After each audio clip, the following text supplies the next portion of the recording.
السلام عليكم ورحمة الله وبركاته.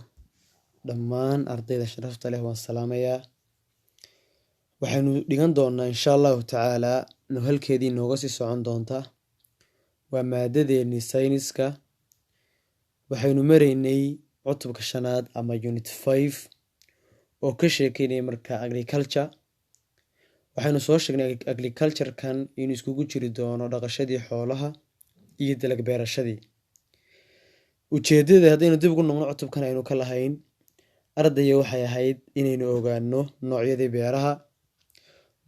beeraha waynu soo ogaanay oo waynu soo sheegnay guud ahaan intay ahaayeen waxaynu soo sheegnay guud ahaan inay afar ahaayeen afartaas oo kala ah marka animal farming, crop farming, bee farming and fish farming. afartaa waynu soo xaweeyaan way soo kala saarnay waxaynu soo dhameynay markaa kii ugu horeeyay oo ahaa animal farming kaas oo isaga laba aynu sii kala saarnay labadaas oo kala ahaa animal kept in farms iyo nomadic style of animal labadaas aynu kala saarnay maanta waxa weeyaan waxaynoo sii socon doonaa waa casharkeenii ahaa animal farming waxaad soo saari doontaan waa page-ka 56 page-ka 56 baad soo saari doontaan page-ka 56 waxaynu ka bilaabi doonaa inputs needed for successful farming. Input waxa loo yaqaanaa waxyaabaha marka hore beerta la gelinayo waxaa jira waxyaabo marka hore beerta la gelinayo oo qofka ganacsadaha ah ama qofka beerta iska leh ownerka mulkiilaha ahi uu beerta gelinayo beertaas waxa weeyaan haddii waxyaabaha ay hesho marka hore waxay noqonaysaa successful farming beer horumarkeedu waxa weeyaan uu wanaagsan yahay ama beer guuleysatay oo laga helay ujeedadii loo aasaasay marka casharka maanta aan dhigan doonaa waa inputs halka marka n bay noqonaysaa mta ahi inputs needed for successful farming waa waxyaabaha inputs waa waxyaaba beerta la geliyo marka ama beergashigii needed ay u baahan tahay marka beertu ay kuna noqonayso marka successful farming beer waxa weeyaan laga helay ujeedadii marka loo beertay ama ujeedadii loo sameeyay hadaba waxa lagu ardayow there are waxa sugnaaday ama waxa jira three factors saddex qodob bulu fiirso there are three factors waxa jira baa lagu ardayow saddex qodob baa jira talo saddexda qodob maxay u jirayaan waxa lagu which must be considered waa saddexda qodob marka waxa loo tixgelinayaa waxa weeyaan inay hesho ama ay wax u baahan tahay for successful farming beerta guuleysatay ama beerta laga helay ujeedadii loo beertay marka haddii la doonayo beertu inay noqoto successful farming beer laga helay ama beer guuleysatay hadday noqoto waxa weeyaan there are three factors waxa weeyaan waxa jira markaas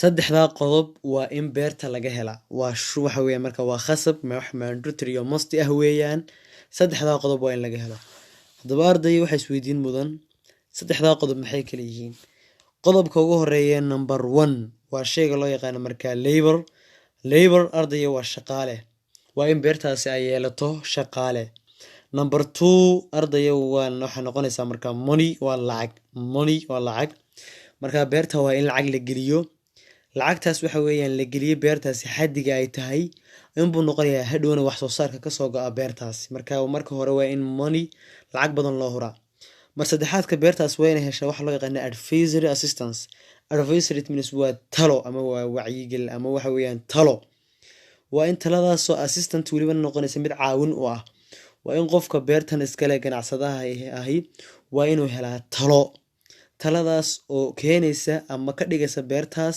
inay noqoto mid horumarkeedu waxa weeyaan uu wacan yahay marka saddexdan qodob waxay khasab ku yihiin for successful farming beerta waxa weeyaan guuleysatay ama beerta laga helay ama beerta la doonayay in la helo ama laga gaaro ujeedada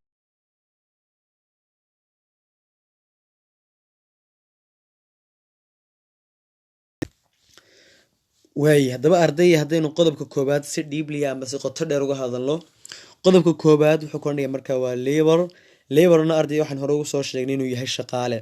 beertani arday shaqaale ma u baahan tahay? haa, waa khasab, shaqaale way u baahan tahay. haddaba shaqaalahani maxay tarayaan? waxay tarayaan baa lagu bal u fiirso, waa tan soo socotee. waxaa lagu markaa in farming activities. farming marka waa beertii, activity-na waa waxqabad. in farming activities, waxqabadka beeraha ama waxqabadka ay u baahan tahay beertu, waxa uu u baahan yahay markaa different workers, shaqaale kala duwan. waxqabadyada ay beertu u baahan tahay marka halkan need baa waxa weeyaan u qadarane, waxay u baahan tahay different workers, waa shaqaale kala duwan. shaqaalahaas oo leh with different duties, waajibaad kala duwan. bal u fiirso, in farming activities waa waxqabadka beeruhu, needed marka wuxuu u baahan yahay different workers, waa shaqaale kala duwan.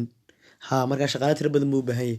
shaqaalahaas masku shaqay qabanayaan? waa maya, with different duties, waxa ay qabanayaan waajibaad ama shaqooyin kala duwan. are needed marka ay u baahan tahay maxaygaasi, waxa weeyaan beertaasi.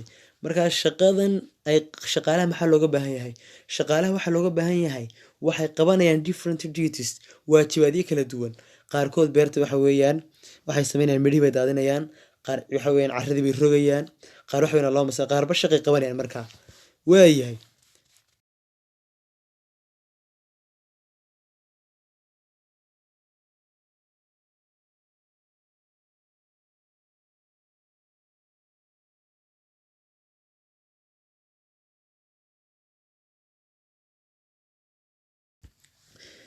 waay, haddaba talo maxaa ka mid a waxyaabaha shaqaaluhu ay qabanayaan?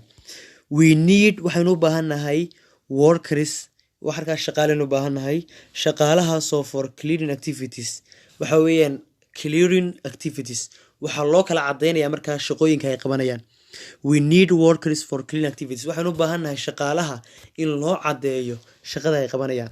qaarkood markaa waxay qabanayaan sowing, oo ah markaa allahuma salli calaa maxamed, process of planting seeds, waa habka loo beeraya markaa inanihii, in lagu daadiyo beerta waxa weeyaan markaa inanihii. qaar waxay daadinayaan oy beerayaan markaa waa inanihii, waa sowing baa loo yaqaanaa.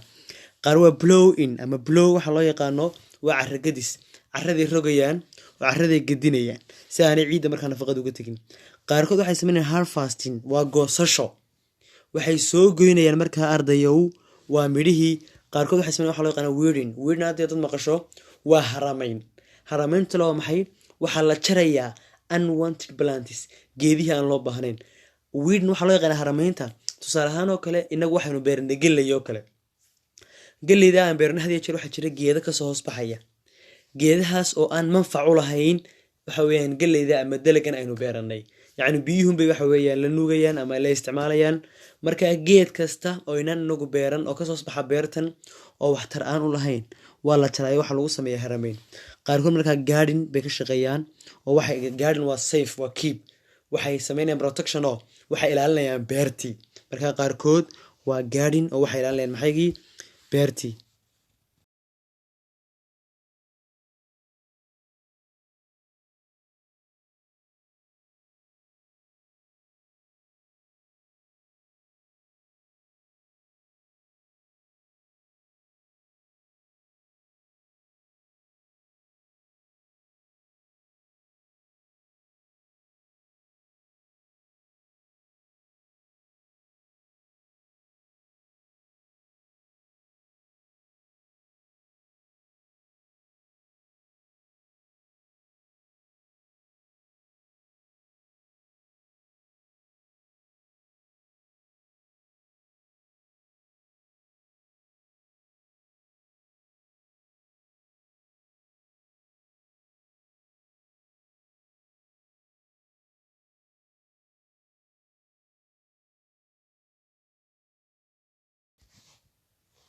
way qodobka labaad ardayow waa shayga loo yaqaan marka ay beertu baahantay waa money oo lacagti noqonaya.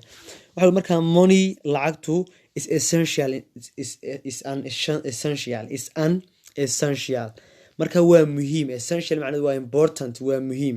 money, lacagtu is an essential, waa muhiim ama waa essential factor, waa qodob muhiim ah. muxuu muhiim u yahay talow? for successful farming, waa beerta guuleysatay. money, lacagtu waa is required for, lacagtan markaa beertu ay u baahan tahay required for, waxa lagu qabanayaa. number one, lacagta beertu ay u baahan tahay waxa lagu qabanayaa. buying, waxa lagu soo iibsanayaa. buy marka iibsasho, buying waxaa lagu soo iibsanayaa waay working equipment qalabkii lagu shaqeynayay waa tool waa qalab buying waxaa lagu soo iibsanayaa working equipment waa qalabkii lagu shaqeynayay number 2 maxaa lagu falaya lacagtan paying marka waa bixintii pay marka waa paying waxaa bixinta markaa workers in farm waxaa la bixinayaa markaa lacagtii baa la bixinayaa ay lahaayeen ayo workers shaqaalahaasoo in the farm ka shaqeynaya maxaygii beertii dadkan shaqaalaha lacag bay u baahan yihiin lacagtaas dadkan ay qaadanayaan waa in marka hore la sii hayaa number 3 buying in la iibsado way maxaa la iibsanayaa seeds marka waa inanihii and fertilizers iyo markaa bacrimiyaashii waa in la helo markaan waxay nafaqeeyaan ama bacrimiyaashii waa iyadana sidoo kale ama seedskii inanihii waa in la iibsadaa marka lacagtan waxay taraysaa marka hore beertaynu gashanaynaa number 1 qalabkii ku iibsanaynaa number 2 shaqaale baa la siinayaa number 3 inanihii baa iyadana waxa weeye sidoo kale lagu iibsanayaa marka waa inanihii beerta la gelin lahaa waayahay qodobka saddexaad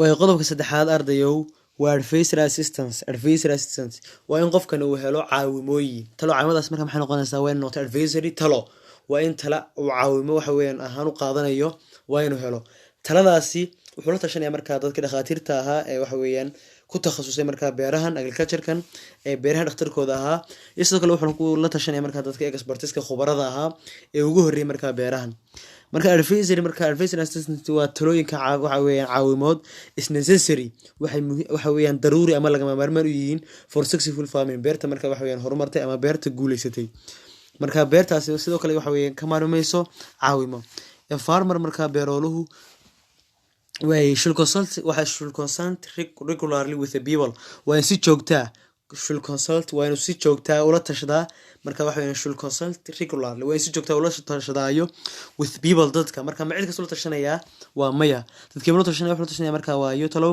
with expertise waa dadka khibradda u leh marka in different areas ee jooga meelaha kala duwan of his farm activities ee ku saleysan marka meelaha kala duwan waxa weeyaan marka wax qabadkan beertiisa ah such as marka haday noqonayso disease cuduradii crop storage ama kaydintii marka waxa weeyaan midhaha way marka insha Allah taala waxa weeyaan waxa 10 iyo 3 ka waramayay waxyaabaha marka hore beerta la gashanayo ee Kenya beertaas ay horumarto number 1 waa labor oo shaqaalihi number 2 waa money lacagtii number 3 advisor waa in marka talooyin way marka ardaydu waxaad sameeysaa insha Allah taala dadaal baan isku ognahay waxa weeyaan si fiican u dhugo wixii aad fahmi weydeen insha Allah way soo weydiin kartaa wassalaamu calaykum waraxmatullaahi wabarakaatuh